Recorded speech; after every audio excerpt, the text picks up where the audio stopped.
Khamzat Chimaev is a plague on the UFC, and I am tired of pretending otherwise. At this point, everybody who was worried about what would happen if Khamzat Chimaev were to win the title prior to his victory over Dricus du Plessis has been vindicated, because Chimaev has proven himself to be the promotion's worst champion in the past year. And in this video, which is going to be a little bit of a rant, we're going to go over why exactly you should have the same opinion as me about this total scumbag. So the number one issue I think we, including even his fans, all have with Khamzat Chimaev is that he never fights. Seriously, since the Kevin Holland fight, he has fought at the pace of literally one fight per year. The Kevin Holland fight was in September of 2022. The Kamaru Usman fight was in October of 2023. The Robert Whittaker fight was in October of 2024. And the Dricus du Plessis fight was in August of 2025. It is now March of 2026, 7 months out from his title-winning performance, and there is no fight news announced. And yeah, sure, he might have fight news on the way very soon. Heck, even this weekend if some of the rumors are true. But the earliest he will be fighting is in May. That is a 9-month layoff after a title fight where he took barely any damage. And yeah, sure, he might have stubbed his toe in training or gotten sick or something like that in the meantime, but when you judge by how he's getting into scuffles with Ian Gary backstage and how he's training hard, he seems pretty damn alright to me. And just to give you some perspective on how inactive Chimaev is, 1 month after Chimaev won the belt, Diego Lopez KO'd John Silva at UFC Noche, then got booked against Volkanovski at UFC 325 for the belt, went 5 hard rounds and lost, and is now booked against Steve Garcia at the White House. Carlos Prates, who KO'd Geoff Neal on the same card as Khamzat vs DDP, KO'd Leon Edwards 3 months after that, and is now booked against Jack Della Maddalena in May as the main event of UFC Perth. And Aaron Pico, who got brutally flatline KO'd by Laurel Murphy on UFC 319, will return earlier than Khamzat Chimaev, and that is confirmed because he's fighting Patricio Pitbull at UFC 327. Khamzat Chimaev is not just the most inactive champion in the UFC, but one of the most inactive fighters in the entire roster. And the sad thing is, he used to be the exact opposite. I mean, the entire reason why he became a star in the first place is because he fought and finished 2 guys 10 days apart from each other back in 2020. However, that's not the only problem I have with this guy. In an interview with ESPN, Khamzat Chimaev stated that he does not want to fight Nasruddin Imavov, the current #1 middleweight contender. Chimaev wants to avoid fighting Imavov for a number of reasons, such as them personally knowing each other, both being Muslim, and the potential political controversies that might happen because Imavov is a Dagestani and Chimaev is a Chechen. And while Chimaev has said that he would be willing to fight Imavov if the fight were offered, it just doesn't look like that's true. And I'm saying that because just 2 weeks after Chimaev got the belt, Imavov beat Kyle Bohayo in the main event of UFC Paris.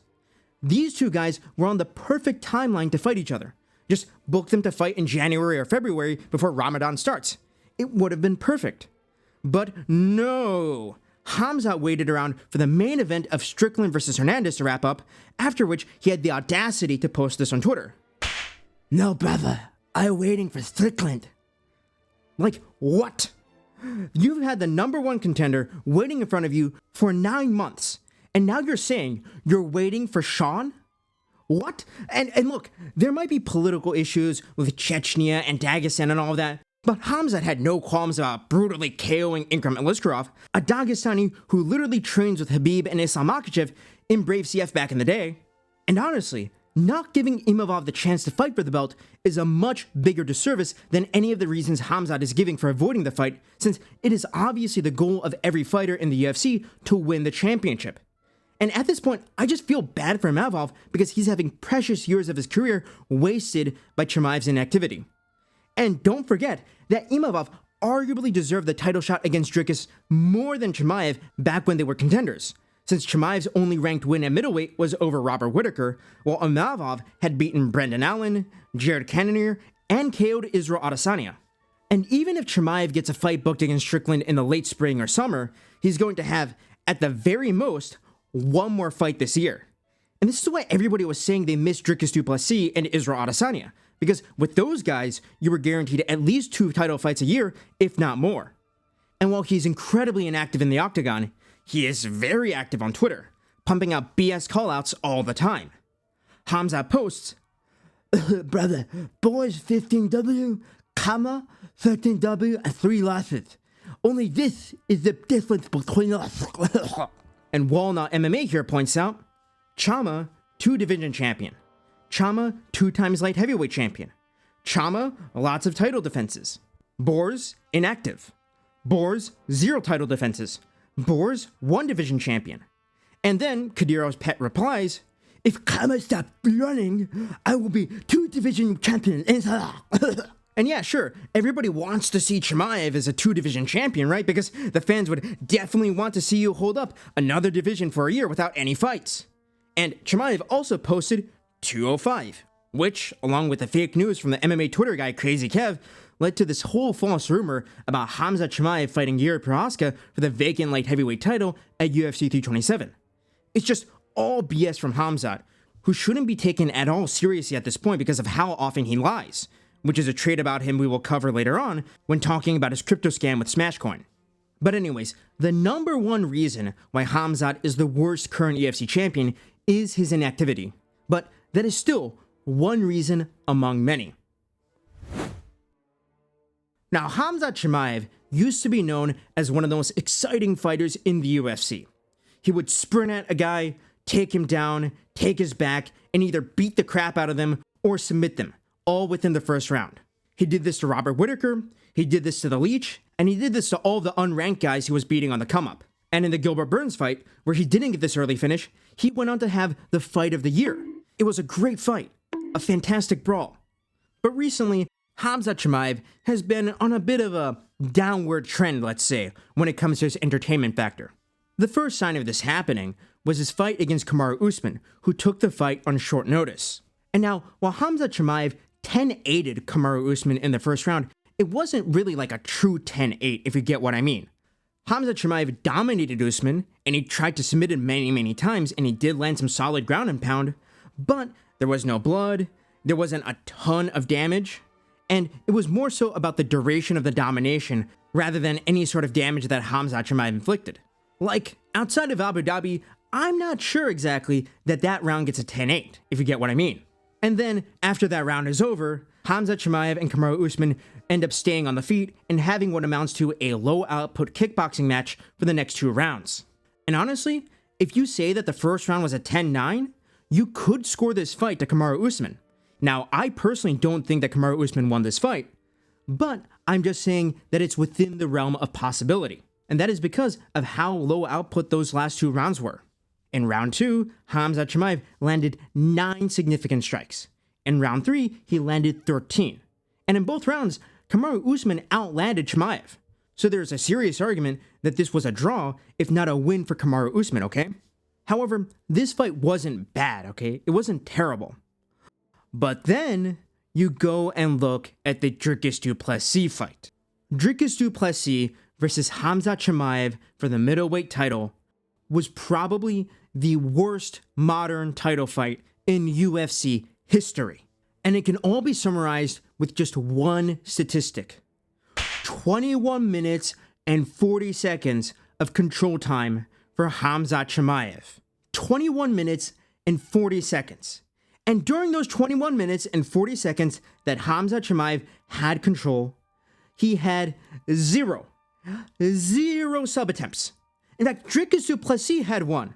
But no, with all that control time, there was at no point that Khamzat Chimaev attempted to finish the fight. Khamzat Chimaev, despite the fact that he had Dricus du Plessis in a crucifix, never went for the kill.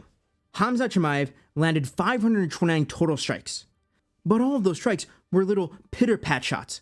Basically, strikes they would throw in sparring to tell your partner, hey, I can hit you here in this position. And nothing more than that. And yes, of course, Dricus du Plessis is partially to blame for this terrible title fight because he couldn't get up or defend Chimaev's wrestling. But Chimaev is also to blame because he didn't have any urgency to end the fight, when he had such a massive advantage in the wrestling. And the fact that people are saying that Charles Oliveira versus Max Holloway 2 and even Islam Makhachev versus JDM were as bad as Chimaev's title-winning performance, well, I might as well call you Tom Aspinall because there's something wrong with your eyes. In the first and second rounds, Charles Oliveira was actively trying to finish the fight with a rear naked choke, and in order to do that, he was also throwing 12-6 elbows from back control. Yes, Oliveira had over 20 minutes of control time, but he also had 4 submission attempts, and he also threw much more significant ground and pound. And then you add on top of that how Charles was hurting Max on the feet when they were stood up. It's just blatantly obvious that Charles Oliveira versus Max Holloway 2 was a much better performance than Khamzat versus DDP. And look, I'm not praising Charles here. I still think it was a relatively boring fight, and it underdelivered significantly. But still, when you compare it to Khamzat versus DDP, well, I might as well say that Jailton Almeida had more entertaining fights than that. And when it comes to JDM versus Islam, hey, at least Islam was hurting JDM on the feet using his calf kicks, outstriking who everybody thought was the superior striker despite being the grappler.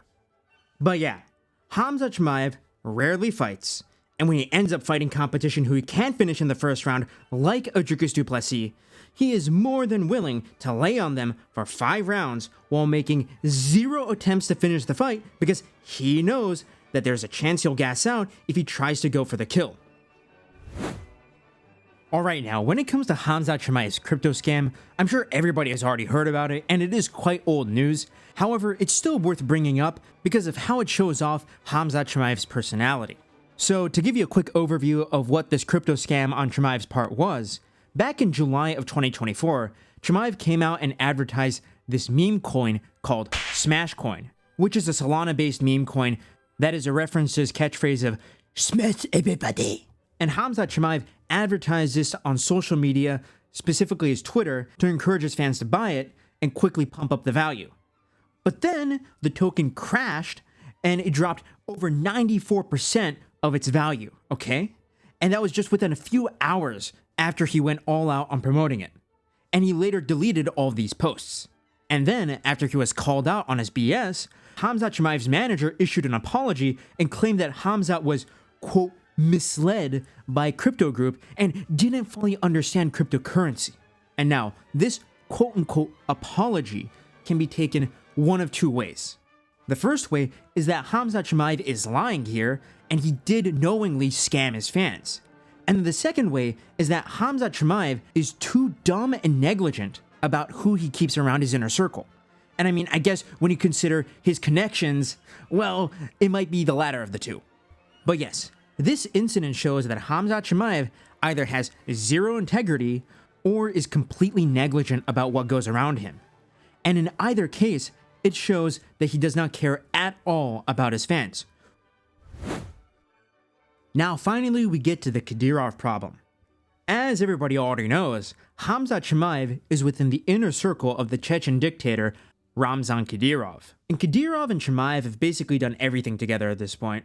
Ramzan has given Chimaev cars, attended Chimaev's wedding, and Khamzat has helped train and corner for Kadyrov's teenage sons. And of course, Kadyrov is a brutal dictator who has committed numerous human rights violations, including murder, torture, and suppression of free speech.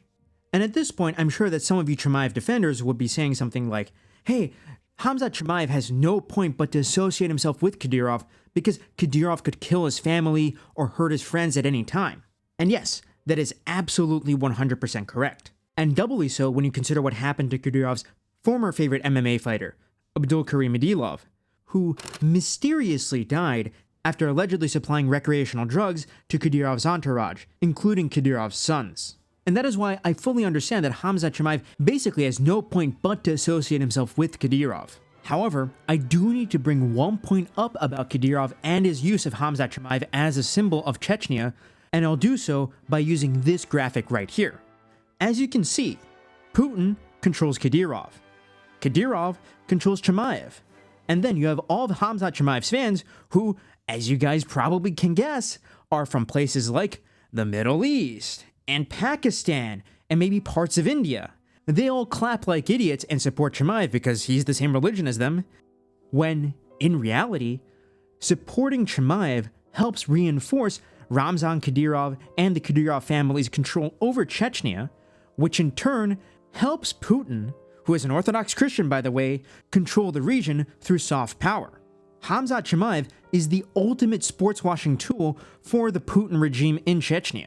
However, none of Khamzat Chimaev's fans are intelligent enough to call that out, because they all vicariously live through him and are obsessed with spamming YouTube, TikTok, Instagram, and Twitter comment sections with comments like, "Smash everybody and kill everybody, Allahu Akbar," and all of that, which, I'll also add, makes them incredibly annoying and one of the worst, if not the worst fan base in MMA. And while I do know that there are some nice Chimaev fans out there, that there are some sane ones who just appreciate his skill in wrestling and all of that, the vast majority of Khamzat Chimaev fans are unbearably annoying, behave like a hive mind, and all vicariously live through Khamzat Chimaev by repeating his catchphrases. But anyways, just to conclude this video, I'll say this. I want Khamzat Chimaev to lose more than anything. Whether it's Imavov, Strickland, or even Dricus du Plessis in a rematch, I want Khamzat Chimaev to lose. And while that might make you think, oh, that's actually a good thing that Khamzat Chimaev is getting you this riled up, because that means that he's creating drama in the sport and all that. But no, I wouldn't say that's the case, because he is simply so inactive that anybody would be better than him. And frankly, I don't even need somebody to beat him. I just need him out of the sport, basically. So yes, I would also be fine with having him retire, or even vacate the belt and get rid of his UFC contract and go over to ACA where he can fight for Kadyrov for the rest of his life. Hell, now that Jailton Almeida is signed to ACA, maybe he and Jailton Almeida could fight each other for the true BMF title, the most boring motherfucker belt, in a 5-round, very heterosexual hugging session. But yeah, that's the end of the video. I'm just done with this guy. I'm done with his dictator best friend. I'm done with his fans. I'm done with his fight style. And I just hope that we get him out of the sport somehow. Who knows, maybe he'll get suspended for doping since he's now training with TJ Dillashaw's strength and conditioning coach. So yes, goodbye.